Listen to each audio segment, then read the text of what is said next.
سلام بچه ها، خوبین؟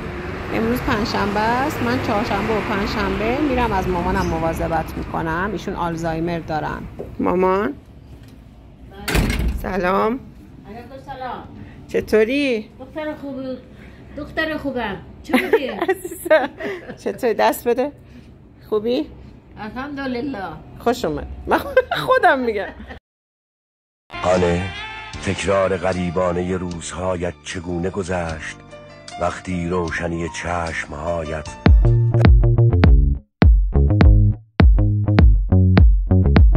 یه سری وسایل خطرناک دیدم دور و بر تختشه، اینا رو برداشتم. میدونم که نقشه ای داره.